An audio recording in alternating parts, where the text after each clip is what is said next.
Salve, família! Você já ouviu falar de um homem que saiu de um pequeno povoado em Sinaloa para se tornar um dos nomes mais temidos da história do cartel de Guadalajara? Conhecido como Cochiloco, Juan Manuel Salcido construiu uma reputação cercada por poder, mistério e histórias que até hoje dividem opiniões. Neste vídeo, você vai conhecer a trajetória completa desse personagem, separando os fatos das lendas que ajudaram a construir seu nome. Mas antes, já deixe seu like, inscreva-se no canal e vire membro para apoiar meu trabalho independente. Bora pro vídeo.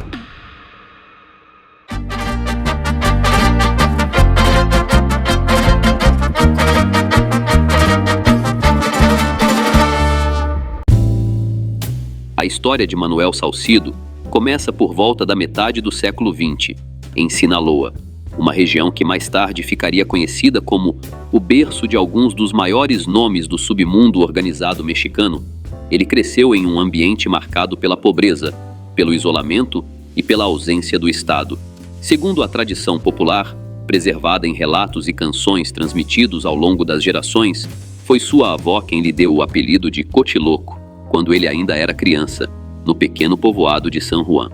O apelido surgiu por causa de sua personalidade inquieta, impulsiva e cheia de travessuras, que fazia lembrar um porquinho levado. Naquele momento, ninguém poderia imaginar que aquele simples nome infantil acabaria se tornando um dos mais temidos do submundo. Naqueles anos, Sinaloa reunia todas as condições que favoreceriam o crescimento das atividades clandestinas. A economia dependia quase exclusivamente da agricultura.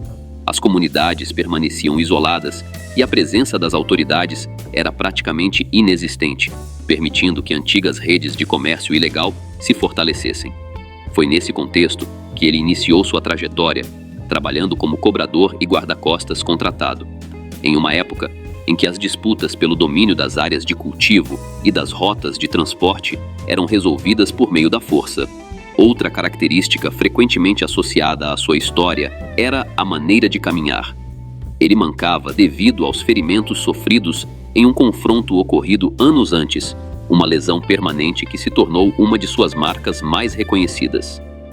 O nome de Manuel Salcido começou a ganhar destaque no submundo em meados da década de 70.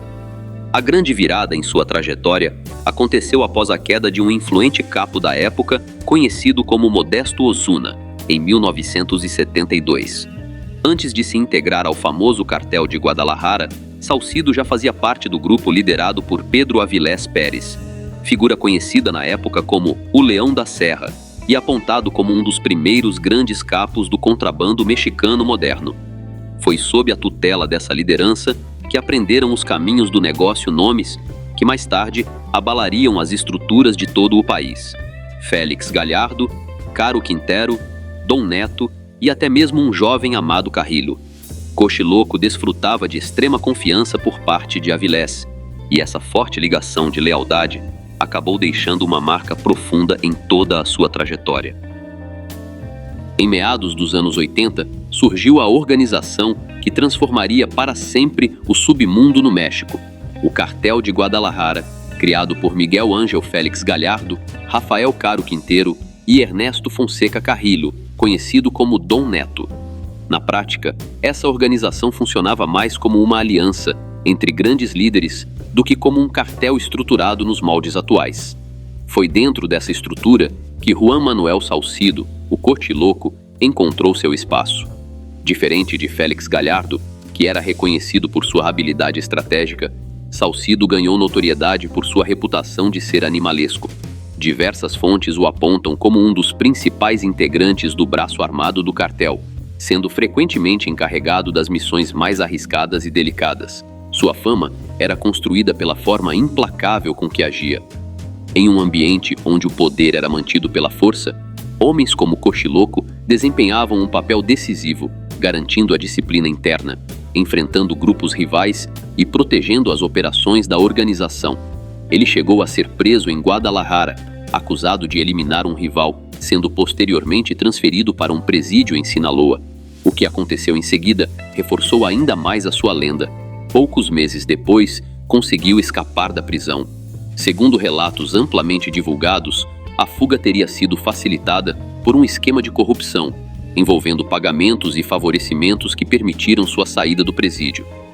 Na época, esse tipo de situação era frequentemente associado às fragilidades do sistema penitenciário mexicano.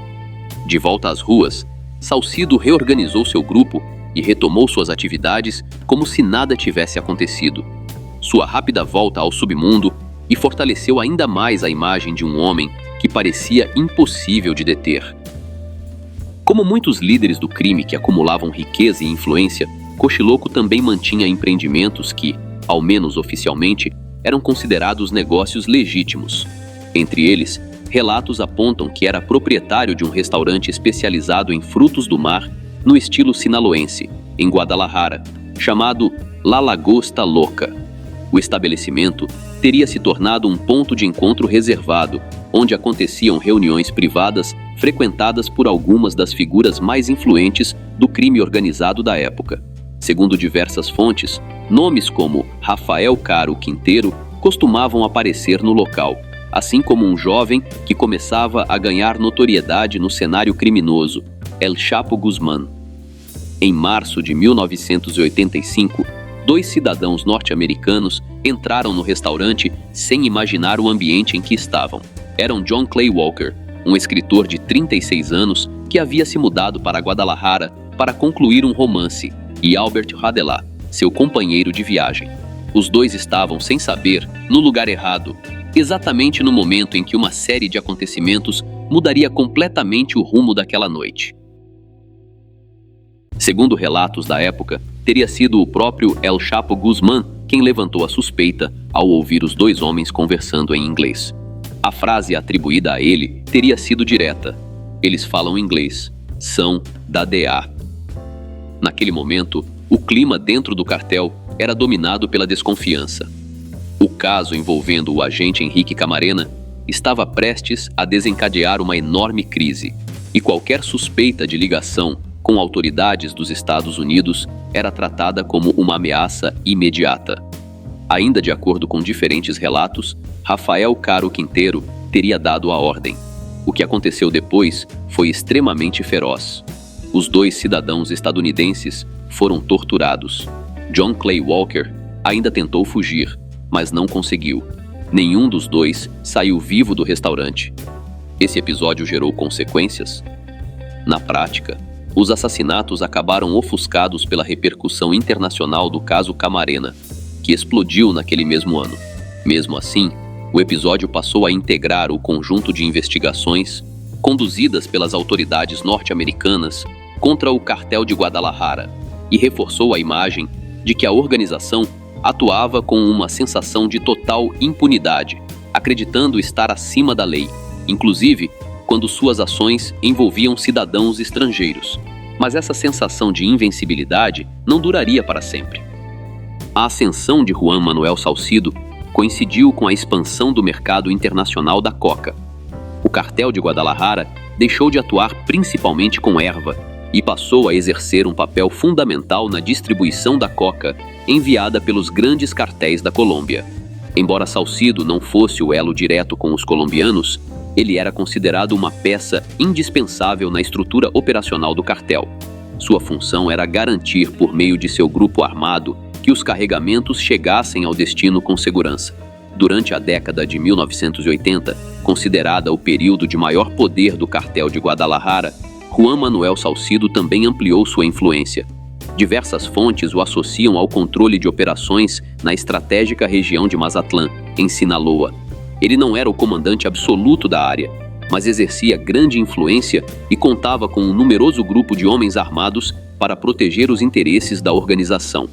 No entanto, um dos capítulos mais curiosos de sua história aconteceu longe de Sinaloa. É nesse ponto que sua trajetória ganha contornos quase cinematográficos. Segundo a tradição popular, entre 1985 e 1991, Salcido teria levado uma vida dupla em Coquimatlán, no estado de Colima. Na cidade, ele seria conhecido não como Cochiloco, mas como Dom Pedro Orozco, um respeitado pecuarista e proprietário do rancho Rayamita. Os relatos locais descrevem um homem visto como benfeitor da comunidade. Disse que ajudava na realização das festas tradicionais, custeava tratamentos médicos para moradores e apadrinhava dezenas de crianças.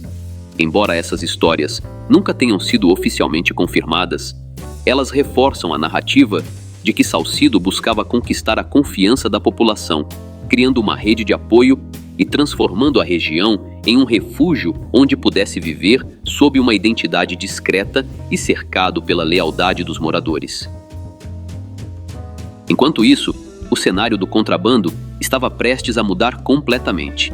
A eliminação do agente da DEA, Henrique Camarena, em 1985, desencadeou uma grande ofensiva contra o cartel de Guadalajara.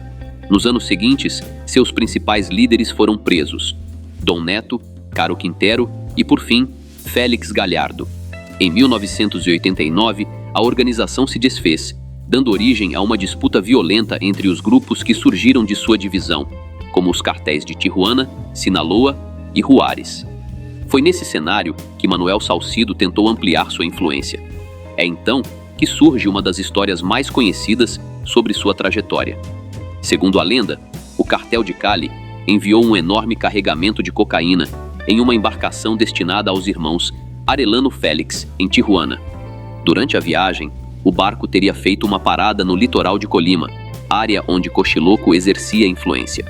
De acordo com essa versão, Salcido interceptou a embarcação e se apropriou de metade da carga, cerca de 4 toneladas de coca. No submundo, uma ação desse tipo era vista como uma traição imperdoável e, para muitos, equivalia a assinar a própria sentença final. No entanto, nunca surgiram provas conclusivas que confirmassem essa história. Outras versões, consideradas mais plausíveis, apontam que sua morte foi consequência da disputa pelo controle dos territórios ou de antigos acertos de contas com antigos aliados, incluindo os irmãos Arellano Félix. O fim de Juan Manuel Salcido chegou em 9 de outubro de 1991, em Zapopan, Jalisco. Segundo relatos da época, ele seguia de carro pela Avenida Obsidiana quando foi surpreendido por um grupo de sicários armados. O veículo foi alvo de uma intensa sequência de disparos, e Salcido morreu ainda no local. Ao seu lado estava um oficial do exército mexicano, que também foi dado de baixa durante o ataque. Esse detalhe chamou a atenção das investigações e reforçou as suspeitas sobre a forte rede de influência que Cochiloco havia construído ao longo dos anos. Existe ainda uma última lenda envolvendo sua queda. Disse que, já gravemente ferido, ele teria conseguido sair do veículo segurando uma granada, numa tentativa desesperada de reagir aos atacantes. Segundo essa versão, não houve tempo para utilizá-la. Seja verdade ou não, essa história ajudou a consolidar sua reputação como um homem que enfrentou seus inimigos até os últimos instantes. Embora muitos atribuam sua morte ao cartel de Cali, a identidade dos responsáveis jamais foi esclarecida de forma definitiva, e o ataque pode ter partido de qualquer um dos inúmeros rivais que acumulou ao longo da vida. Com a partida de Cochiloco, o tabuleiro do submundo mexicano sofreu um novo abalo, mas a queda de uma peça só abriu espaço para que o grupo mais implacável da fronteira assumisse o controle absoluto das rotas de contrabando. Estou falando do cartel de Tijuana.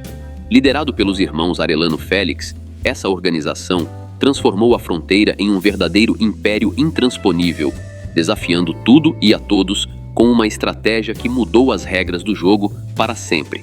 Para entender como eles se tornaram o grupo mais temido daquela década, clique no vídeo que está aparecendo agora na sua tela. Nos vemos lá!